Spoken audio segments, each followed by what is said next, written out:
research, or be it commercial research. There's quite a bit of bioprospecting going on. Bioprospecting companies will often go to protected areas to find genetic resources. The other point is that the spirit of the CBD, with these three goals of the Convention on Biological Diversity, i.e. conservation, sustainable use, and access and benefit sharing, always meant these three goals to be integrated. In fact, this whole concept of ABS was born during the negotiations of the Convention, when mostly back then countries, industrialized countries, were very much pushing for more conservation of biodiversity.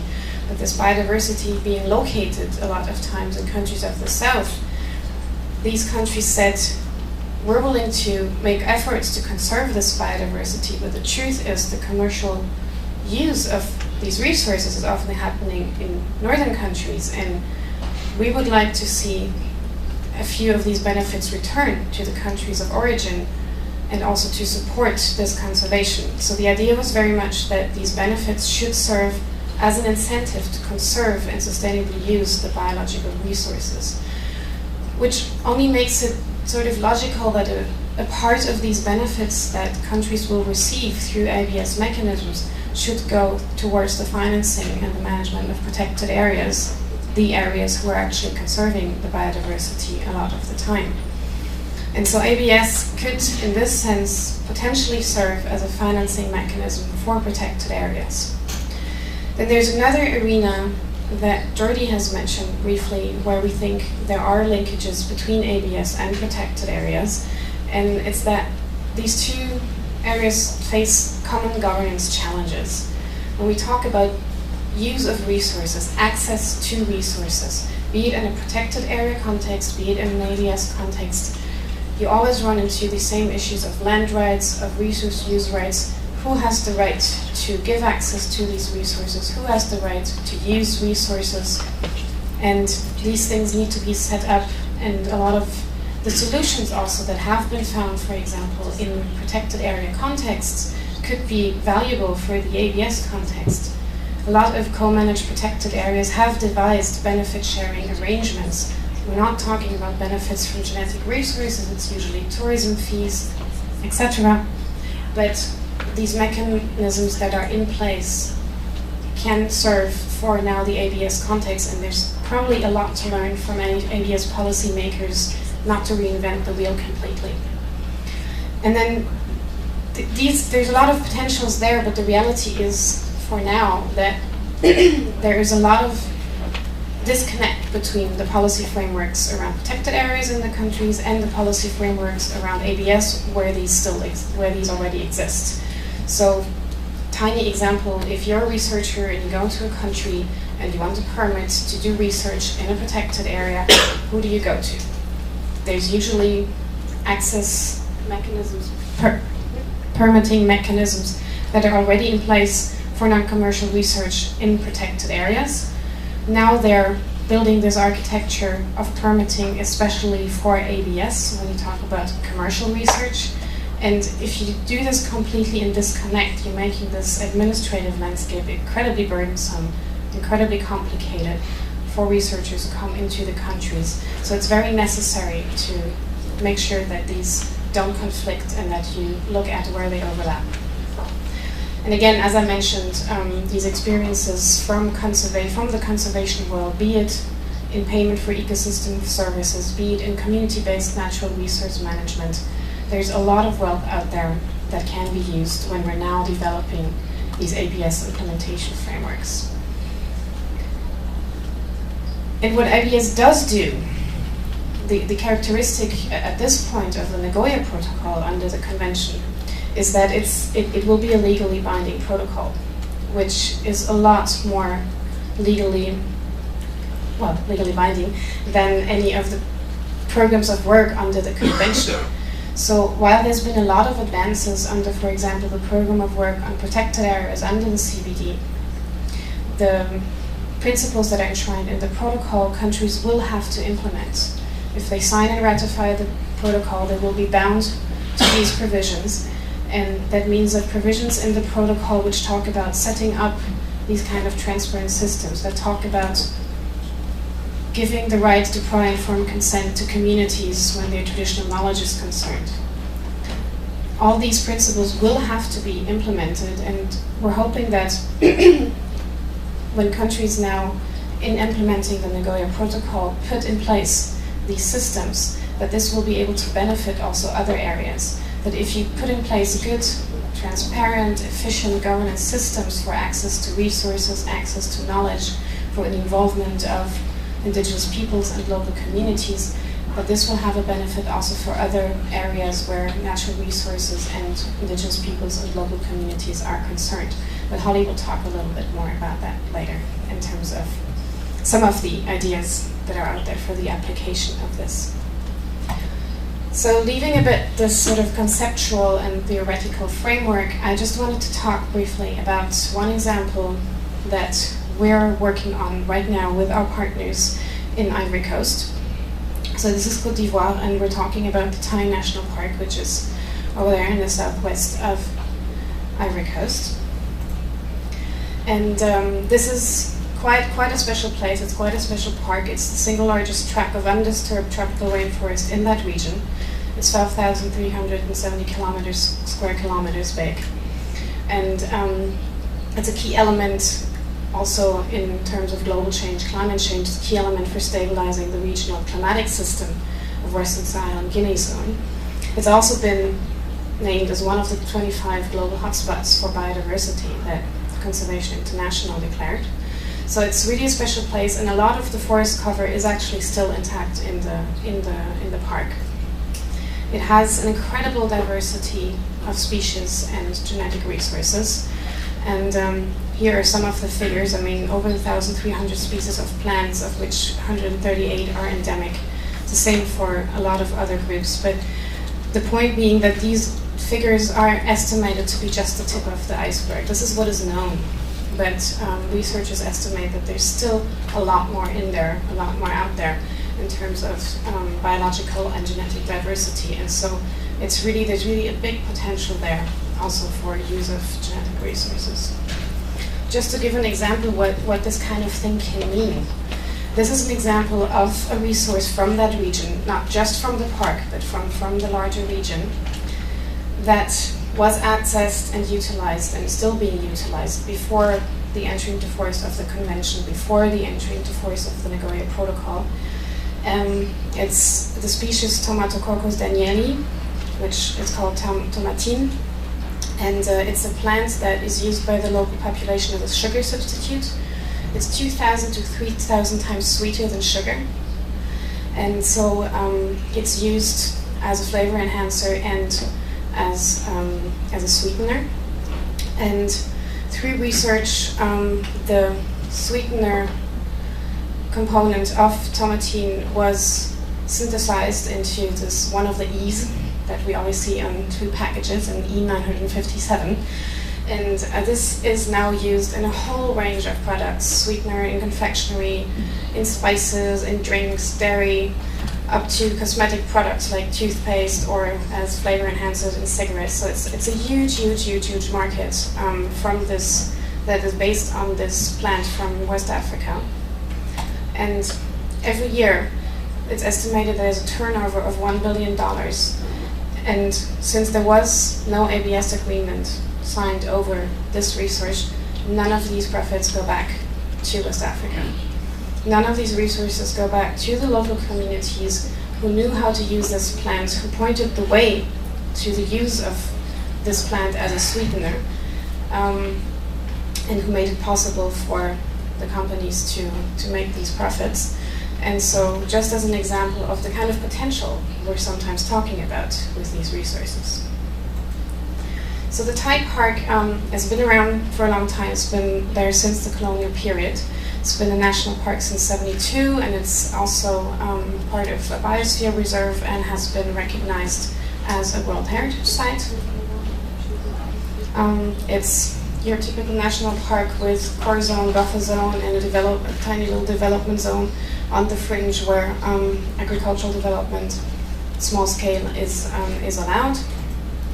And despite having a relatively good conservation status in terms of forest cover, there still are a lot of challenges that the park is encountering, like many parks, challenges like logging, like poaching, small-scale mining also, and also the agricultural frontier expanding, the pressure from agriculture around the park.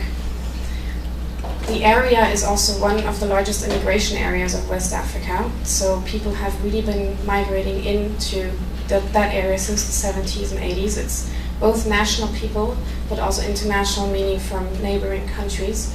And so the population in and around the park went from about 10,000 indigenous people that were living off the resources of the park in the early 70s to over 1 million people nowadays, and a really, really mixed bag of communities that live in and around the park, which is relevant to our work, and I'll mention in a minute why.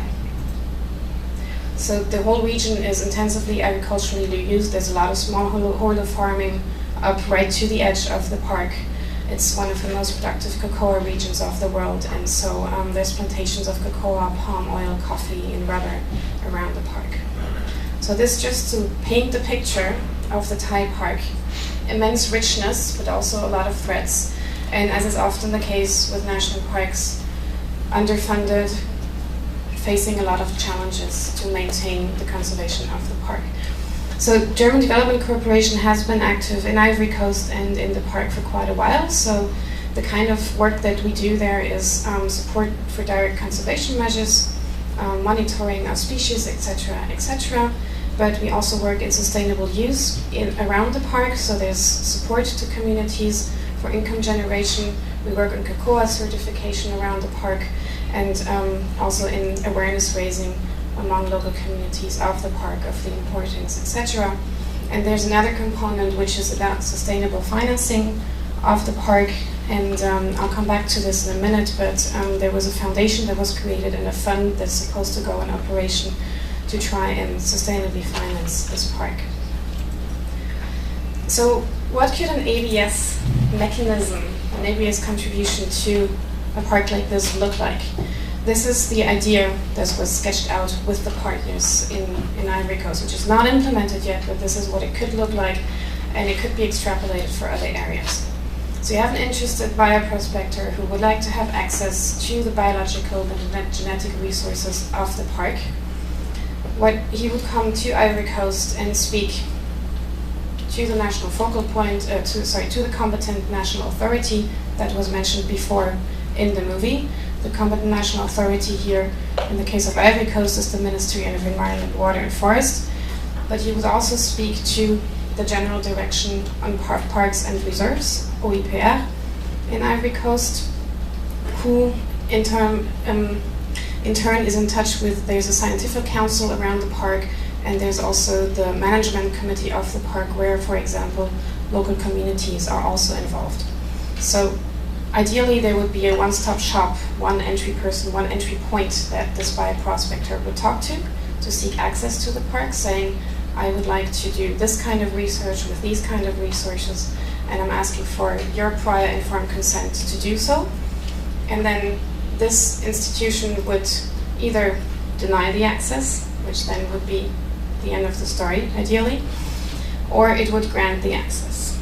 If the access was granted, there would be a negotiation of these mutually agreed terms that the movie explained before, outlining what kind of research, what kind of benefits should flow, how these things should be put in place. So bioprospecting agreement. And based on this bioprospecting agreement, there could be a number of forms of different payments, such as upfront payments, which is the kind of payment. Why is this moving by itself?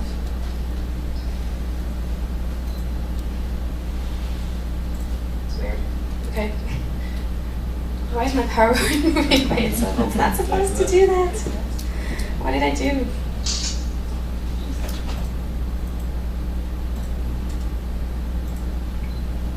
Okay, let's hope it stays. So, please can somebody help me? I think it's for you put the animation here. Please, just do something about it. I'm so sorry. No, because it's just going to keep running while I talk. And, keep talking. Okay. If you are quick enough, Try and then fix it's it. fine. They asked me to talk slow. Yeah, so the idea behind it is basically there's several kinds of monetary benefits that are possible under an ABS agreement. One of them is an upfront payment where the company says, if you grant me access to study these resources, I will, at the very onset of the research, give a one-time payment to the park, for example, or to the country. Then there's milestone payments, which means that the agreement says every time there's a further step in the research and development of the product of the company, that every time they achieve a new result, that a new payment is made. And then there's things obviously like royalties if a patent is registered, etc. And so the idea there, thank you. Okay. The idea there is then that these kind of payments would then flow to the institutions that are governing the park, so the general direction, the committee, and the foundation that I mentioned previously that would be administering this fund to finance the park. How this exactly would be set up is something obviously to be discussed still. In this manner, the national park would benefit from the exploitation of these genetic resources that are found in the park. And then the piece that also still needs to be figured out is, what if there's traditional knowledge of the local communities involved? How would then benefits also be distributed with the local communities that live around the park? How would they be involved in decision making? How would they be involved in granting access and giving the prior informed consent for the research, etc., etc.? So not easy. I mean, it can be a complicated setup, but this would be sort of this basic idea of how this could work in such a setting.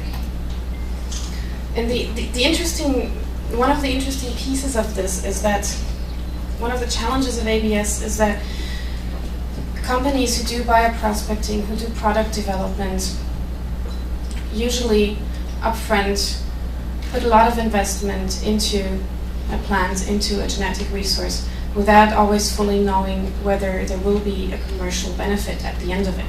There's a lot of research involved, there's a lot of usually time that goes by before the product is developed.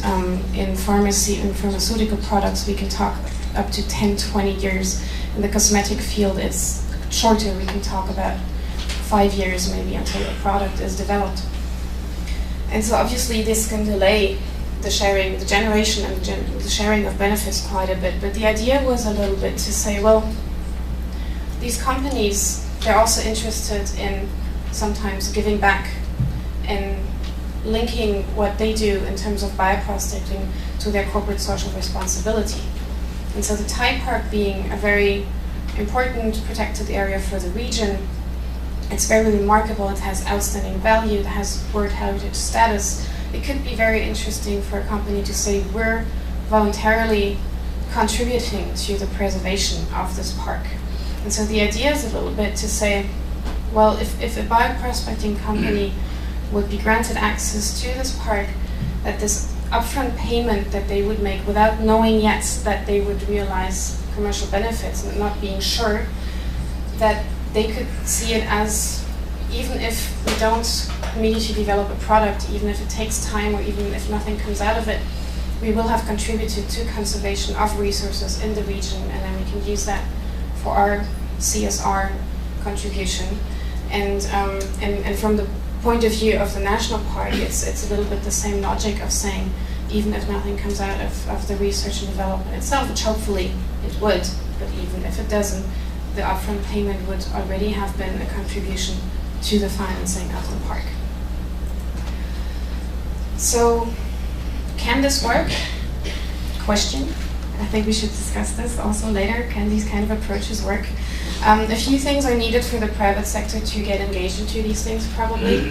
One thing is that there needed to be an international regime that would clarify, that would give legal certainty to companies to engage in these sort of things. We have that now with the Nagoya Protocol. But there also need to be regulations in place in the country, so that a company knows under what kind of laws it's operating, and that still needs to be done in Ivory Coast.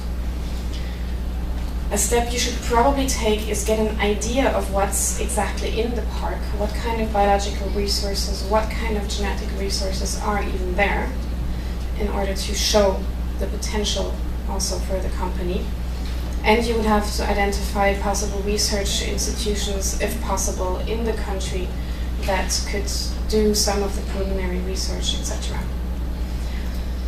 So, the idea behind the project was to try and fulfill these conditions and also a few other things. So there's a number of partners that are around this idea. And one is the Environment Ministry that hosts the ABS focal point.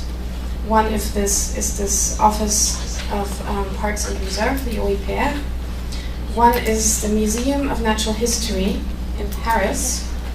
And I'll tell you why in a second. GIZ is involved in Ivory Coast, the ABS initiative, and we've also been involving natural justice in the planning concerning the involvement of local communities, the traditional knowledge aspect, etc. So where does the museum in Paris come in? A colleague of mine once told me, well, the reason we really want to work with the museum is that actually the biodiversity of the Thai park, yes, it's in the Thai